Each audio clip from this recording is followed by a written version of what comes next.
Whether or not people are nice to each other and stop being toxic and, apologize to people they've been bad to, fuck all that. I don't give a shit. Let's get ready for the fucking World Cup. That is the Ted Lasso I want coaching my team this season. The one who's willing to fight. Understood? Yes, ma'am. You write and produce on the show as well. What was most important to you heading into the season 3 premiere that is not the World Cup? I don't know. I mean, this season has a big element to it of isolation. Keely's off in her world, Nate's off in her world, Ted, Lasso, named character, his name right there on the top of the show. Ted's feeling isolated from Kansas. The idea of, have you seen Encanto? Mm-hmm. Yeah. Dos Oruguitas. There's a line in Dos Oruguitas, at least in the English version, probably the Spanish version too, but I don't hear it so good. To fall apart, to reunite. That is where we're at the beginning. We've fallen apart. Will we be able to reunite? But even that's still about the 2026 World Cup, Amelia, let's be honest. Yeah, for all intents and purposes, we see Nate in an abusive relationship with Rupert, which is not new for Rupert, obviously. But can you talk about what it was like exploring your character in his post-Ted world now that Rupert is his predominant father figure, I guess is the best way to describe that vibe?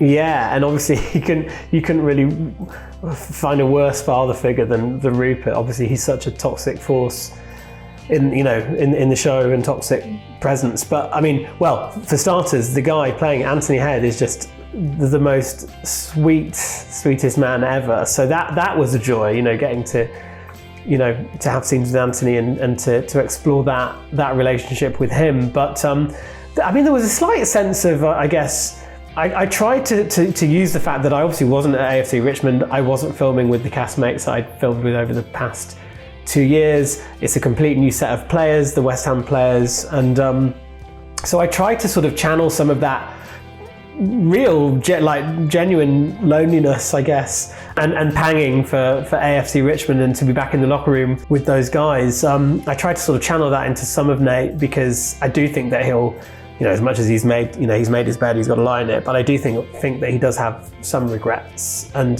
he does have a history there with AFC Richmond, and that's not just going to suddenly go away. So I tried to sort of use as much of that as possible. But he's undoubtedly a small fish out of water, for definite. Yeah, so in that vein, we see a lot of the cold man that Nate's become, but we also get plenty of hints that Nate the Great is still there. What was it like balancing your character's dark side with that version of Nate that we fell in love with that is absolutely still there trying to get out?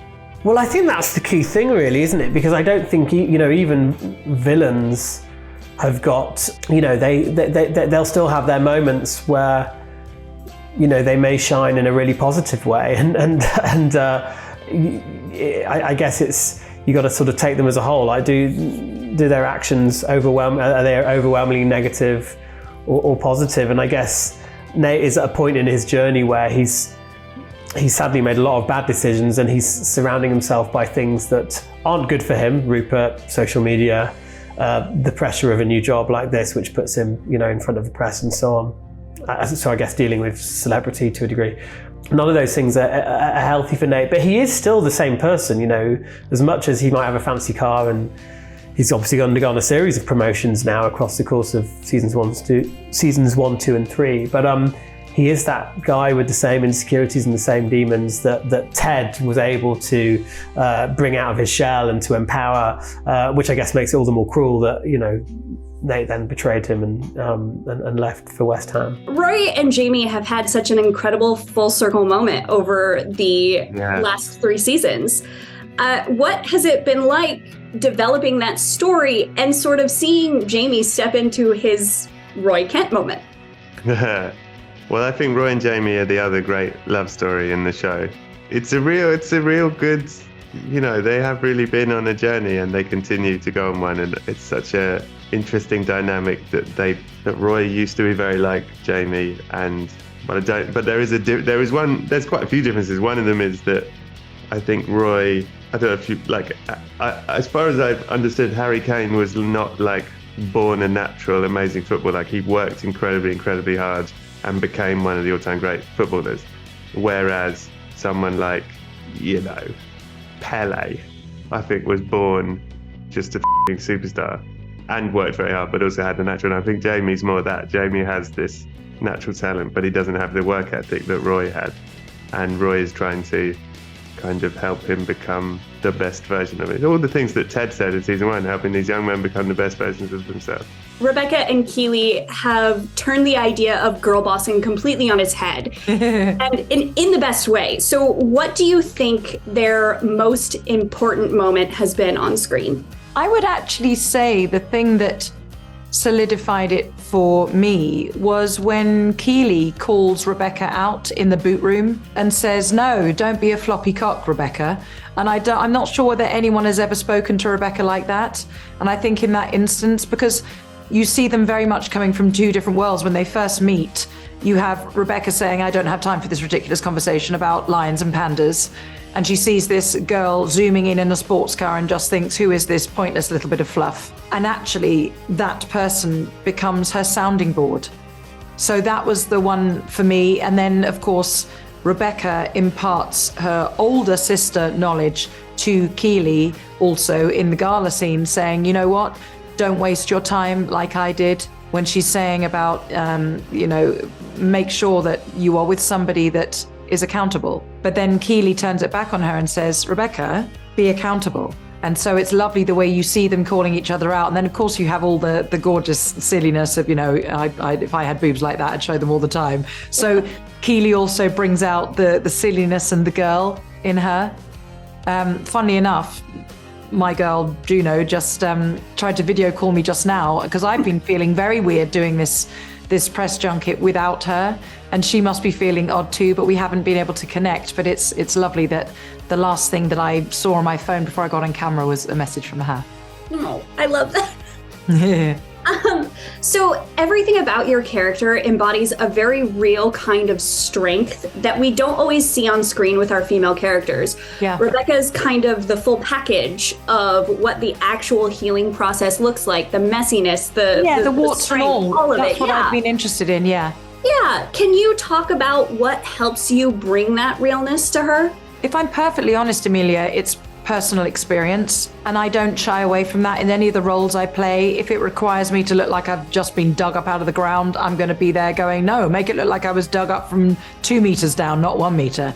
I like to show it warts and all, so that when you see Rebecca's joyful moments, the audience are her friends and have gone, oh, bless her, she looked like shit this morning. Do you know what I mean? I like the light and the shade, and I think you need to show them in equal quantities to make people care. And that's what I go. When I see people on screen, I want to see the jagged edges as much as the smooth. So I don't have any vanity in terms of that at all. I just want to serve her. And I think of her as being a great pal that I'm representing. What's the hardest that you've laughed throughout the entirety of the series? Like, has there ever been a backstage moment or a scene that you guys couldn't get through because you were cracking up too hard? Oh, in the series, I thought you were going to ask what's the hardest I've laughed in general, which definitely is again Encanto. Hardest I've laughed in the series, I don't know. There have been so many times, but a recent example is the arrival of Zava to the locker room for the first time.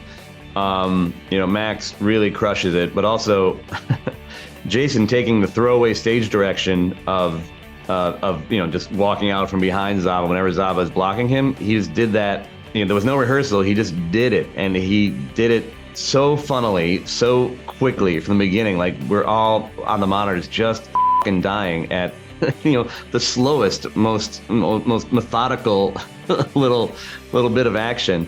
And that killed us all. What will you miss most about Coach Beard if this does end up being the last season? Well, I'm not sure if in the universe of the show, Coach Beard ever got to see Encanto, and I think he would dig it. He would connect with Bruno in a big way, but also Abuela.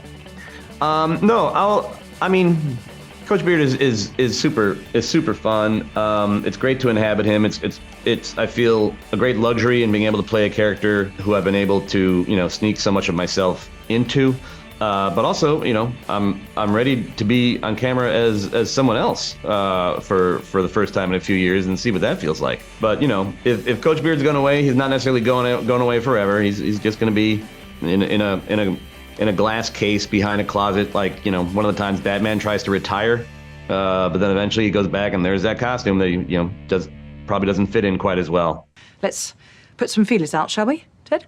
Well, I know Roy and Coach Beard are working on some new tactics.